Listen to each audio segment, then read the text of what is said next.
네, 관련 소식 설대우 중앙대 약학대학 교수님과 짚어보겠습니다. 네, 먼저 김민지 앵커가 오늘 오전에 발표된 코로나19 현황 간단하게 소개해 주시죠. 네, 오늘 오전 0시 기준으로요. 국내 발생 68명, 해외 유입 29명 해서 신규 확진자가 97명으로 확인이 됐습니다. 세 자릿수에 가까운 숫자가 나온 거고요. 사망 1명에서 누적 사망자가 433명, 지금까지 누적 확진자는 24,703명으로 확인되고 있습니다. 교수님, 네. 1단계로 완화한다고 얘기를 하자마자 100명에 육박하는 1일 확진자가 나왔어요.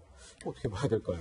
예, 우선은 오늘이 월요일이기 때문에 완전히 다 나왔다 이렇게 보기는 어렵습니다. 검사 건수도 적은 일요일의 수치인 거잖아요. 그렇습니다. 언제나 이제 수목금토가 중요하다. 예. 일단 월요일 날 수치만 놓고 보더라도 거의 세 자리에 육박했으니까 네. 상당히 많이 나왔다 이렇게 볼 수 있습니다. 거기에다가 지금 당국은 1단계라고 선언을 했는데 실제적으로 수도권은 1.5단계에 준하는 것이고 전국적으로는 나머지 부분은 1단계다 이렇게 볼 수 있는 것이거든요. 네. 아무래도 대외적으로는 강화된 1단계 또는 1.5단계라기보다는 1단계로 선언함으로써 대외 이미지 제고 차원 또는 어떤 경제적인 문제 이런 측면에서 1단계가 유리하다 이렇기 때문에 아마 1단계를 선언한 것으로 보이고요. 네네. 내용적으로는 구분해서 수도권은 1.5단계 그 이외 부분은 지역은 1단계 이렇게 보는 것이 좀 더 합리적일 것으로 생각이 듭니다. 그렇군요. 네, 1단계로 완화된 이 거리두기 단계에 대해서 조금 더 구체적으로 살펴볼 텐데요, 교수님. 2단계에서 1단계로 일단 완화가 됐어요. 그동안 우리가 이제 집합이나 모임, 행사 등등에서 여러 가지 제한을 받아왔었는데 일단 집합, 모임, 행사에서는 어떻게 좀 변화가 생기는 건가요? 네, 기본적으로 이제 1단계인 경우에는 50명 미만의 모임을 할 수가 있지 않습니까? 네. 그러니까 이제 집합 모임 행사인 경우에는 이제 수도권인 경우에 50인 실내 모임 대부분이 다 허용이 됩니다. 네. 그런데 일부 이제 고위험 시설이라고 생각할 수 있는 것들 있죠.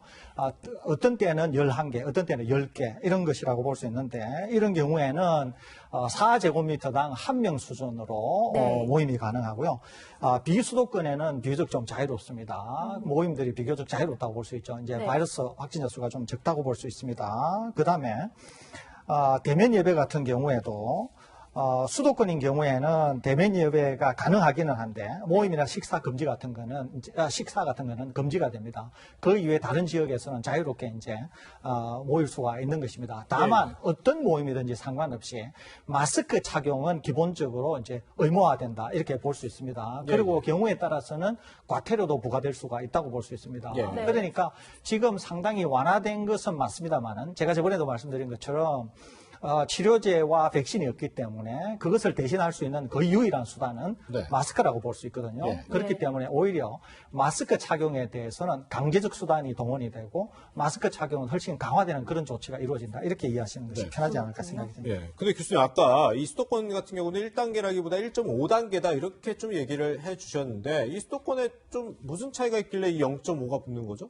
기본적으로 지금 우리 확진자 발생 양상을 보면은 수도권을 제외한 대부분의 지자체들은 확진자 하루 발생 양상이 매우 적습니다. 숫자가 굉장히 적습니다. 어떤 날에는 심지어 없는 것도 있고요. 어떤 지자체에는 제법 며칠 동안 확진자 수가 없는 경우도 있습니다. 그런데 지금 수도권, 그러니까 서울, 경기, 인천 수도권인 경우에는 계속 확진자 수가 50명 부근에 육박하면서 횡보를 하고 있거든요. 그러니까 이 지역도 다른 지역처럼 완전히 1단계로 했을 경우에는 감염 확산을 막기가 어렵다 이렇게 생각하는 거죠. 그래서 이제 1단계 조치에서 이루어지고 있는 데다가 일부 2단계 조치, 특히 고위험 시설이나 모임 같은 경우에는 2단계 조치를 일부 받아들여서 수도권 지역에선 시행함으로 인해서 지금 확진자 수가 많은 이 상황을 일부 관리하려고 하는 그런 상황이었다. 이렇게 볼 수 있겠습니다. 네, 정부가 이번에 거리두기 단계를 2단계에서 1단계로 완화 조치를 했는데요.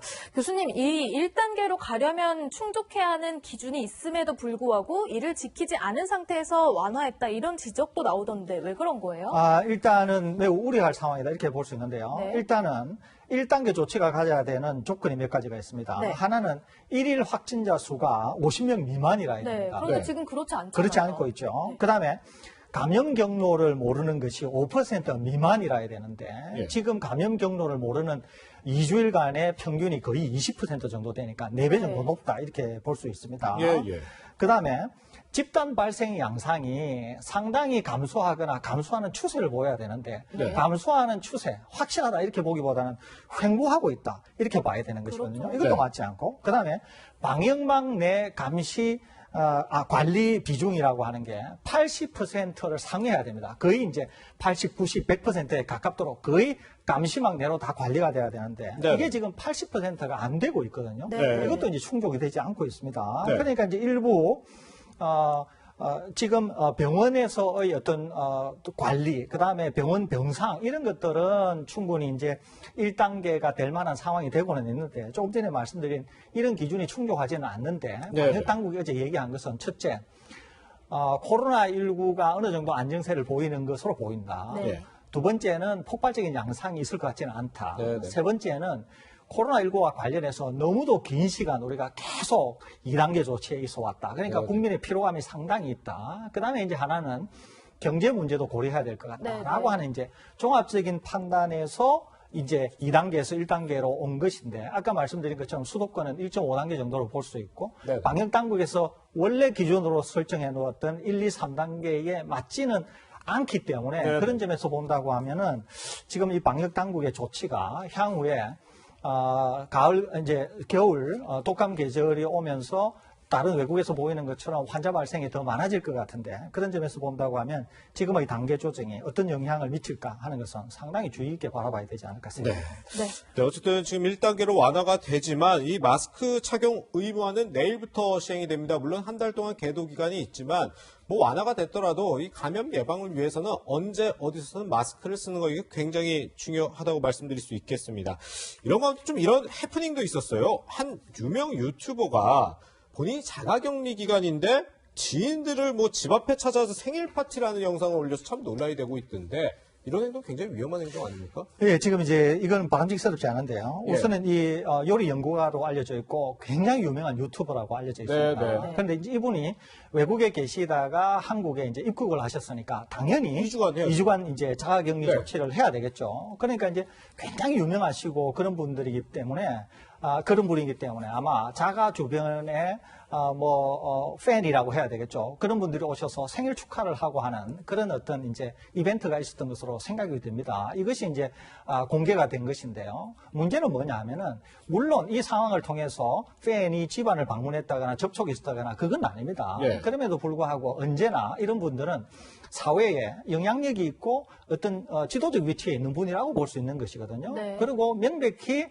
자가격리 조치가 있는 이유는 네. 이 자가격리 조치라고 하는 게 남들과 떨어뜨리면서 감염 우려가 확실히 없다고 하는 2주 동안의 어떤 그런 방역과 관련한 거 아니겠습니까? 그렇죠. 그런데 지금 이런 일탈 행위가 있게 되면 이런 것들이 이제 문제를 일으킬 수 있고 네. 방역에 구멍을 만들 수 있는 것이거든요. 예. 그런 점에서 본다고 하면 상당히 부적절했다 이렇게 평가할 수 있겠습니다. 네. 네, 정부가 조건을 충족하지 못한 상황에서도 1단계로 완화한 것은 정부의 대책뿐만 아니라 뭐 국민 여러분 개개인의 방역 수칙이 잘 작동될 거라는 어떤 상호 간의 신뢰가 있어야 하지 않을까라는 생각도 해봅니다. 설 교수님과는 여기서 인사 나눠보겠습니다. 감사합니다.